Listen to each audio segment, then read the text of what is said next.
बिस्मिल्लाहिर्रहमानिर्रहीम। अस्सलाम वालेकुम। मैं और आप चैनल में आपको खुशामदीद।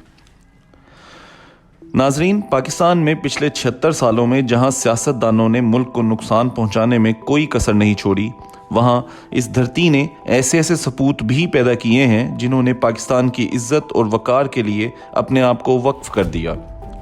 आज मैं और आप ऐसे ही एक पाकिस्तानी बेटे गाजी जनरल हमीद गुल के बारे में बात करेंगे। हमारी मौजूदा नस्ल के लिए ख़ास तौर पर जनरल हमीद गुल के बारे में जानना बहुत ज़रूरी और बाइसे फ़ख्र होगा। नाजरीन, जनरल हमीद गुल पाकिस्तान के वो जनरल थे जिनके बारे में अमेरिका की एजेंसी CIA ने कहा था कि ये दुनिया के 5 बड़े दमागों में से एक है। अमेरिका ने जनरल हमीद गुल पर अमेरिका आने की पाबंदी इसलिए लगा रखी थी कि जनरल हमीद गुल 9/11 के वाक़े को अमेरिकी खुफिया एजेंसी और यहूदियों की मिली भगत समझते थे। जनरल हमीद गुल ये मानने को तैयार ही ना थे कि 9/11 का वाक़या अमेरिकी साजिश नहीं है। अमेरिका ने जनरल हमीद गुल को दुनिया के ख़तरनाक तरीन जनरल्स की लिस्ट में भी शामिल कर रखा था। जनरल हमीद गुल, जो स्पाई मास्टर के नाम से मशहूर थे, अमेरिका को सुपर पावर नहीं मानते थे। वो कहते थे कि एक मुसलमान होने की हैसियत से मेरे नज़दीक सुपर पावर सिर्फ अल्लाह ताला की ज़ात है। नाजरीन, जनरल हमीद गुल 1936 को सरगोधा में एक यूसुफ ज़ई पठान घराने में पैदा हुए। इनके वालिद पेशा से एक किसान थे। इब्तदाई तालीम अपने शहर से ही हासिल की और बाद अज़ां लाहौर GC कॉलेज में ज़ेर तालीम रहे। GC कॉलेज लाहौर से इंटरमीडिएट करने के बाद उन्होंने पाकिस्तान मिलिट्री एकेडमी काकूल में दाखिला ले लिया और ट्रेनिंग के बाद बाकायदा पाक फ़ौज का हिस्सा बन गए।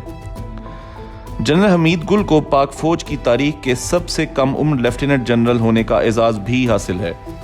पाक फ़ौज में इनका सबसे पहला और बड़ा इम्तिहान 1965 की जंग में सियालकोट शहर की हिफाजत करना था। जनरल हमीद गुल, चूंकि टैंक कमांडर भी थे, ने चविंडा के मुकाम पर दूसरी जंग अजीम के बाद दुनिया की सबसे बड़ी टैंकों की जंग लड़ी।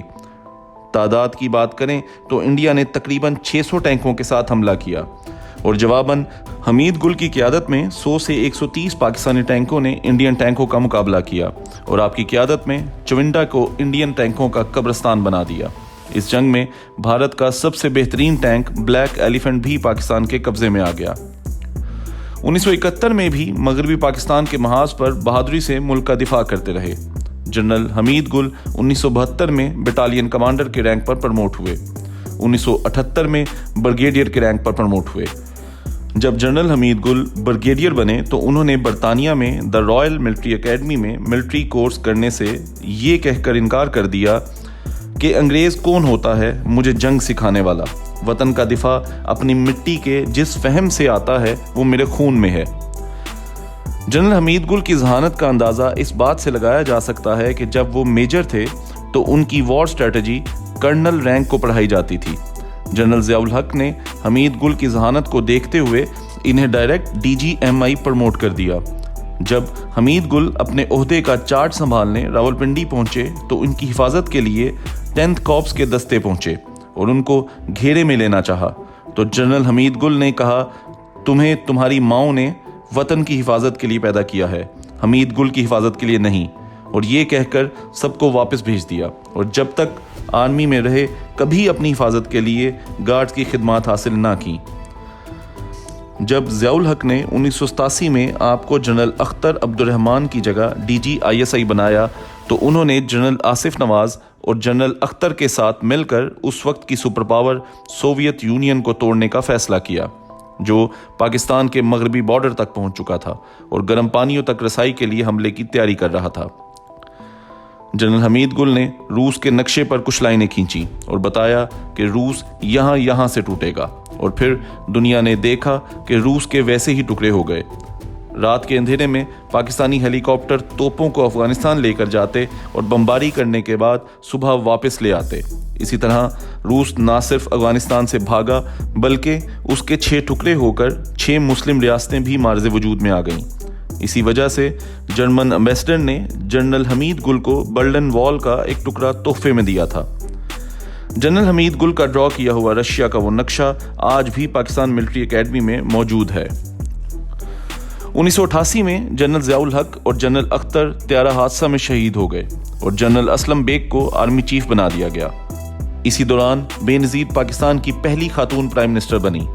जनरल हमीद गुल ने बेनज़ीर का रास्ता रोकने के लिए IJI बनाई, जिसके नतीजे में नवाज शरीफ पाकिस्तान की सियासत में ज़्यादा नुमाया हैसियत में सामने आए और यही चीज़ बेनज़ीर भुट्टो और जनरल हमीद गुल के दरमियान इख्तलाफात का बाइस बनी। बादज़ा जनरल हमीद गुल अपने इस किए हुए इक़दाम को गलत तसव्वुर करते थे। 1989 में इन्हें ISI चीफ के ओहदे से हटाकर मुल्तान का कोर कमांडर लगा दिया गया।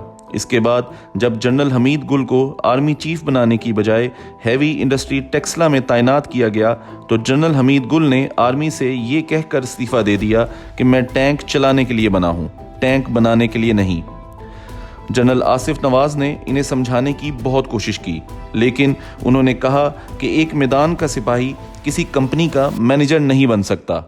यूं 1992 में ये मैदान का सिपाही रिटायर हो गया, लेकिन ये मरते दम तक सिपाही ही रहे। रिटायरमेंट के बाद जनरल हमीद गुल मीडिया में फौज की आवाज़ बने रहे। इनकी आवाज़ दुश्मनों को बहुत खटकती थी। मजहबी हलकों में हमीद गुल को बहुत कदर की निगाह से देखा जाता था। यही वजह है कि आज भी दुश्मन ममालिक इनको अफगान तालिबान का गॉड फादर कहते हैं। जनरल हमीद गुल को इनकी शानदार खिदमात की वजह से सितारे रिसालत और हिलाल इम्तियाज से भी नवाजा गया।